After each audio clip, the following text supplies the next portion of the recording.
বাবা আমার আজকে গাড়ি লাগবে, আমি আজকেই চাই। কি বললি? আমার আজকে গাড়ি লাগবে, আমি আজকেই চাই। গাড়ি নিবি? টাকা কামাই করে চোদন আছে, খালি গাড়ি নিলে হয় না, আগে 2 টাকা কামিয়ে দেখো। আমি বাড়ি ছেড়ে চলে এলাম, গাড়ি কিনে দাও আমাকে। থাম। দেখ এখন সংসারের পরিস্থিতি ভালো না, বাড়ি ছেড়ে যে লাভ নাই।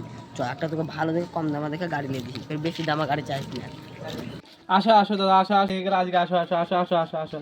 হ্যাঁ দাদা, তো কালকে যে আপনার শোরুম থেকে যে গাড়িটা দেখে গেলাম, তো গাড়িটা কি বিক্রি হয়েছে? না আজকে বিক্রি যদি এখন তো হয়নি, তোমরা যদি নাও তাহলে বিক্রি নিও। এই যে আমার ছেলেটা বলছে গাড়ি নেবো, তো কি করা যাবে? দাও তো, কিরকম কি রেট পড়বে? একদম কম সময় রেট 50। এই দেখো চাবিটা নাও, গাড়ি নিয়ে চলে যাও। তাহলে বেটা গাড়ি চলে এলাম, তাহলে ধর একটা ছবি তুলি।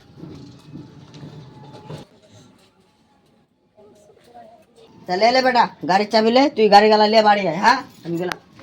গাড়ি যখন বাবা এত ছোটই কিনে দিল, মানা তো করা যাবে না, এখন বাড়ি নিয়ে যাই। ঘ্যাং ঘ্যাং ঘ্যাং ঘ্যাং ঘ্যাং, পিপ পিপ পিপ পিপ।